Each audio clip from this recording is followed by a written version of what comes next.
Hey guys, what's up? Loco here. We got some big news dropping. LS and Polt will be coaching for SKT or T1, whatever you want to call them, in 2021. So normally I usually go off the report of other people to talk about the roster news, but this one no one has officially reported yet. So I'll let you guys know why I know it's true.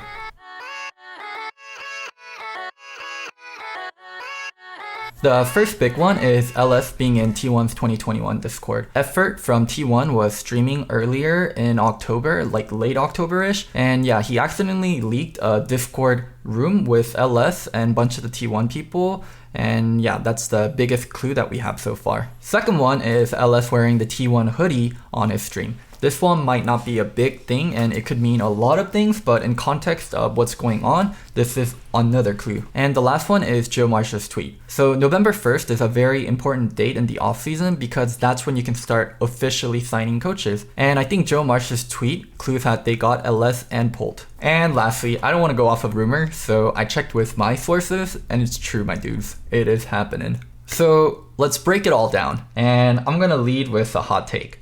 I think this is going to be a terrible fit. I think this is one of the biggest mistakes of the offseason. LS has been very successful as a streamer and a broadcaster in the last few years. He's part of the LCK broadcast, he was also part of the Worlds broadcast, and also his co-stream and his streams in general have been getting so much views. This is something that he's going to have to give up. Maybe he can stream on the side, but I don't think there's any way he can hold a full-time position in LCK. And yeah, his streams are going to be a lot less regular than what it used to be if he's going to be coaching for T1. Now, taking a look at LS as a coach is something very difficult. He's coached for professional teams before, he's done individual coaching for players before. So yeah, it's really hard to get a good grasp on how good he is as a coach. And the opinions on LS as a coach is also very divisive, so I want to look at the facts first. LS has brought a lot of new ideas into the scene. Freezing, map state, draft theory. It's not like draft theory didn't exist before LS, but he did popularize a lot of the parts of it. And also itemization. That's something that LS has been a very vocal part of.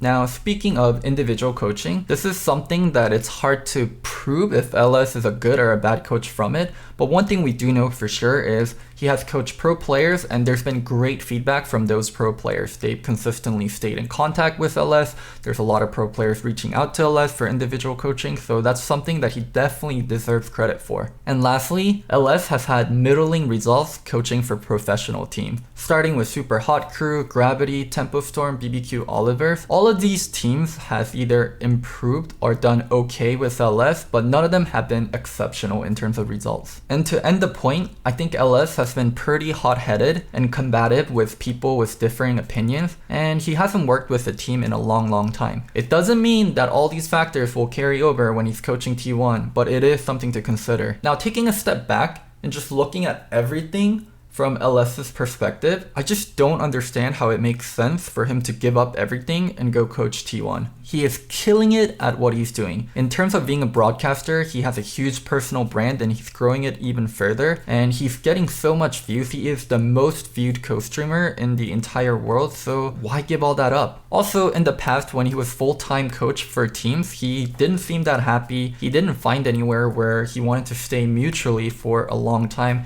And yeah, the results weren't the best either. To top it all off, LS should be making so much money from Twitch, his LCK contract, he could be consulting for teams, individual coaching. Yes, T1 can pay him a lot, but that's the thing though. Even if he's gonna be paid a lot on T1, he's already making a lot. So I can't see the difference being that astronomical. The only reason I can think of in terms of LS wanting to coach again is his drive to compete. He has everything set for him right now. And yeah, to give all that up and to coach T1 would mean his drive to compete must be huge. Or maybe he wants to prove himself as a coach. He hasn't done that yet on a full-time head coaching role or even a strategic coaching role basis, so this is his chance to actually go out there and show the world. Now, we're gonna look at T1's side of the equation. LS has had drama with the Korean fans before. About a few years ago, there was this debacle when Malice was on BBQ Olivers and he got in an argument with Untara, a former T1 player in solo queue, and yeah, it did not end that well. LS initially spoke up for Malice and he got a lot of hate from the Korean fans, and both Malice and LS ended up apologizing. But it's something Korean fans still bring up to this day, and yeah, I don't think it's gonna play positively for LS. Just looking at his recent tweets, he's not taking the criticism well. Also, coaching for T1 is a poison chalice. For those of you guys that know what a poison chalice is, it's a position or a thing that looks to be really immaculate, looks to be really great, but when you actually get it, it's not that great, or it comes with a lot of side effects that you didn't think of. You'll be coaching the team that is the most decorated and the most successful in both LCK and at Worlds, and you'll also be coaching for top tier talents like Teddy and Faker. Oh man, let me tell you about coaching Faker. He is the GOAT, no questions asked. And you will be a GOAT to be sacrificed at the altar when things go wrong. That's kind of what it comes with the territory. When you coach for a team like SKT1 and you have players like Faker, yeah, there's a lot of eyes on you, and when things go awry, Faker usually doesn't get the blame. It's the pieces around him. It's his coach. I mean, Faker's so great. He's the GOAT. How can he receive the blame? It might not be fair, but that's just how things are, and that's just how things are with such prestigious organizations and such prestigious players. So yeah, I just don't understand how this went through. Both LS and T1 have so much to lose and very little to gain.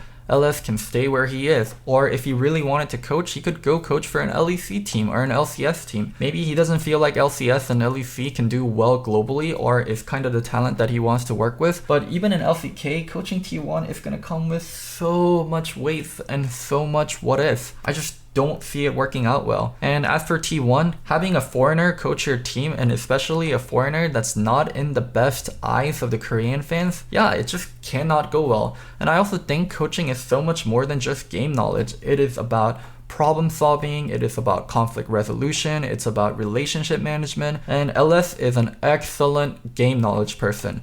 But he doesn't come with all those other tools. Sure, you can have another person handle those aspects, but yeah, is game knowledge really that important? You're able to undertake all this criticism and all this weight that you don't need to unnecessarily take. I think T1's a great organization. I think LS is killing it as a broadcaster. I just think they're both shooting each other in the foot undergoing this coaching role. Now, I don't want to leave out Polt. And a lot of people in my Twitter comments have been like, who's Polt when I talked about this? So let me explain to you. Polt I actually think is a really good fit for T1. Polt is a former StarCraft 2 player, and a good one at that. And also, he's a graduate of the Sky University. Sky University is the 3 best colleges in Korea: Seoul, Korea University, and Yonsei University. It's the combination of the 3. We just call it Sky. And him being from Seoul University, what can be argued as the best university in Korea, is a lot of clout. And he used to be a professional TFT player. I say professional with quotation marks because TFT doesn't really have a professional or a competitive scene, but he did get #1 on the ladder, so yeah, this guy really knows how to game. I think the biggest area that Polt will be criticized from the fans is his lack of game knowledge in League of Legends, and also his lack of experience in League of Legends. But I think he'll catch up very, very quickly in terms of League of Legends knowledge,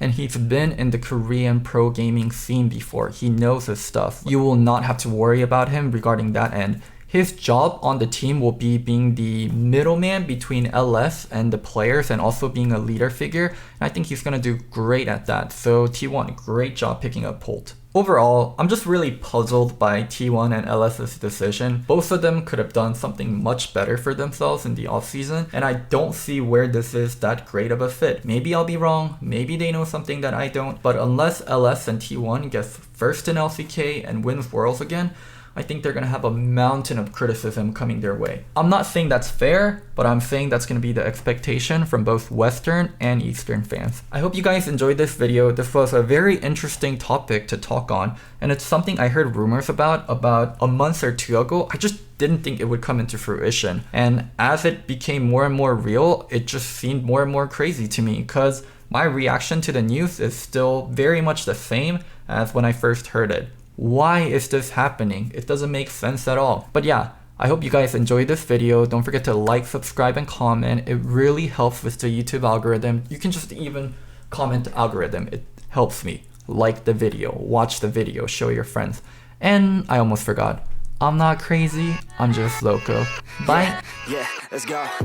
I ain't the first with the curse, with the thirst that I wanna be better, not worse, man it hurts. I'm on this earth with my words and I put them all together, insert, cause I wanna have worth. Working hella hard till they put me in the dirt. Gonna go far, man, listen to my words.